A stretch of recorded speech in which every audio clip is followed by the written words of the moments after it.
Hey ladies and gentlemen, this is Trey Michael, and this is another segment of Food for Thought. You guys, on my journey of trying to cleanse what's inside of me, it came to me like an epiphany. I was worrying about dealing with anger, and I realized that anger is a terrible master, but it's a beautiful servant. Let's dive deep into this one.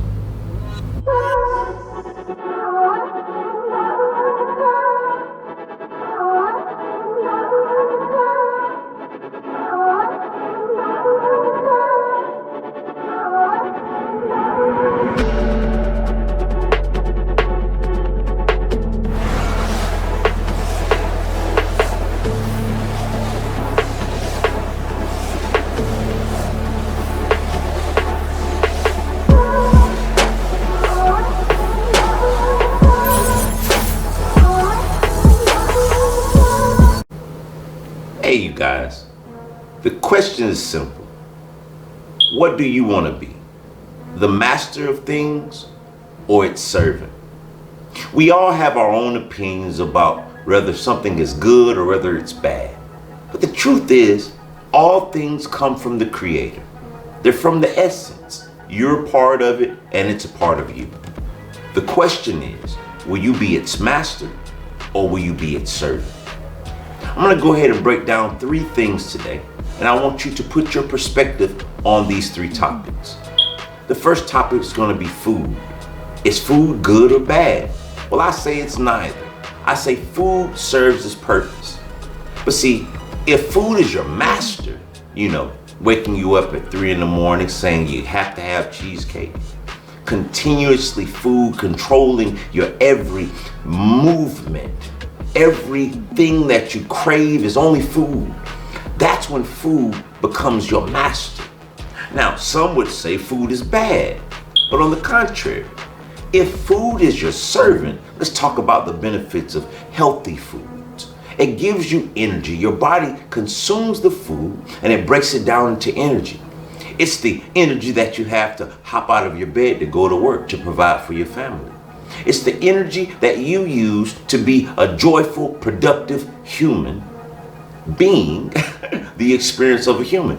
It's the energy, the life force that we need to survive on planet Earth.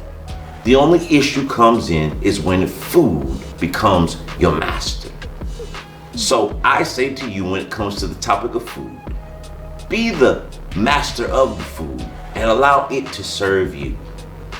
Now we're going to get on to another touchy topic that the world would say whether this is good or bad. And I want to talk about the topic of money. Ooh, money. The love of money being the root of all evil. Well, I want to give you a few scenarios for you to make your own choice on whether money is good or bad. If money is your master, it can make you do tons of things. Trust me. I know from living example. See, money can make you steal for it. Money can make you do things that you might feel a little shaky. Money, if it's your master, it can make you go out and do corrupt things for you to obtain it. It can obsess you. It can take you away even from your family. Money is a terrible master, but money is a beautiful servant. If I have a brother or a sister that's broke down in the middle of the highway in Dallas, Texas, and me living in Savannah, Georgia, money can serve me by being able to hire him a Uber or a Lyft driver if he's broken down on the side of the road. My money can serve me to be able to put a roof over my family's head, or put a roof over the heads of other people in this collective consciousness. See, money is a beautiful servant. It purchases food. It purchases fun times out with your kids. Money can get people out of jams. You can have legal issues and money will serve you by providing you with the services of an attorney. Money can provide you with food to consume, to give you that energy that you needed to start your day. See, but the problem comes in is when we take being the master of the money and the money becoming the master of us. The third topic, and this is one that everyone deals with if you're in a relationship, and that's the topic of relationships. Everyone wants to know, is the woman to serve the man or the man to serve the woman? No, neither or. On my journey, I've learned that if a relationship is not serving you, then you should leave that relationship. See, you must become the master of that relationship.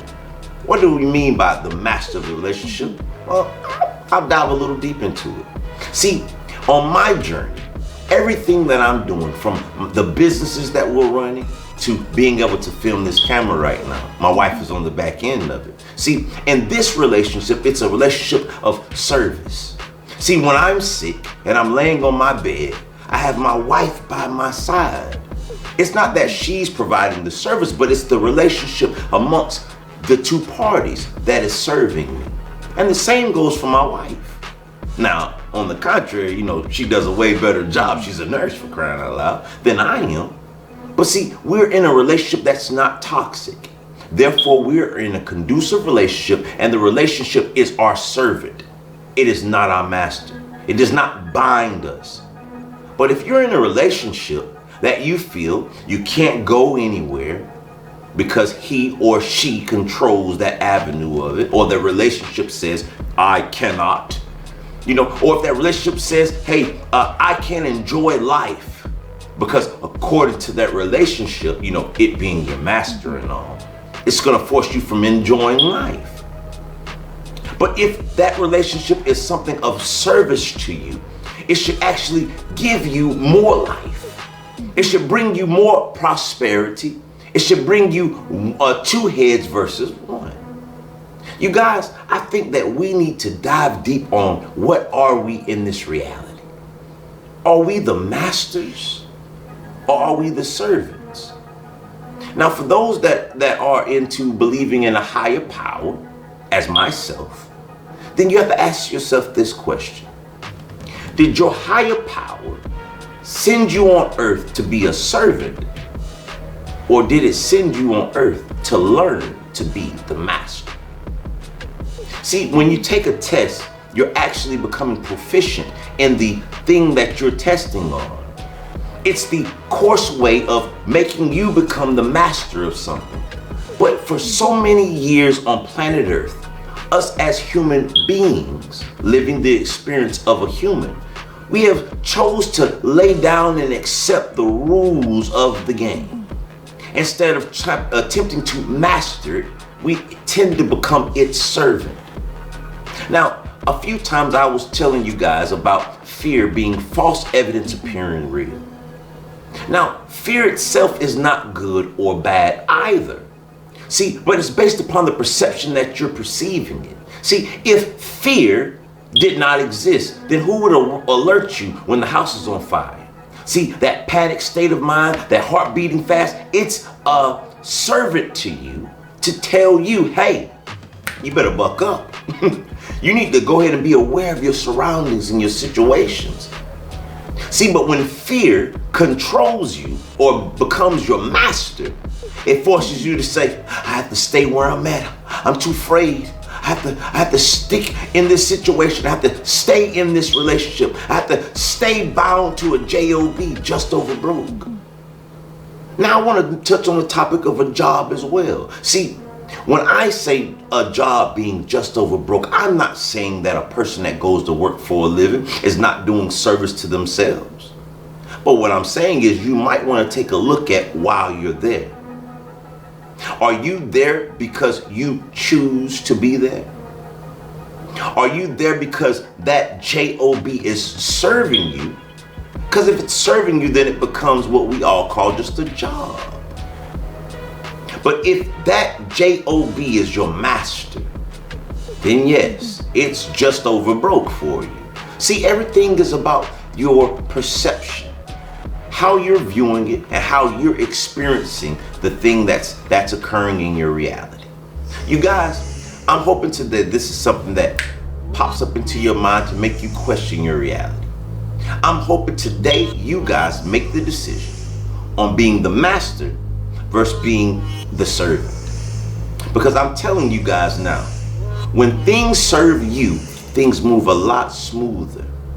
But when you are the servant to things, well, it's gonna get a little shaky, baby. You guys, like we always say, we want you to live, love, and laugh. And namaste, namaste, namaste. Peace. You guys, be the master of your situations. Don't be a servant. We did not come here to be servants. We came here to be the master. Peace.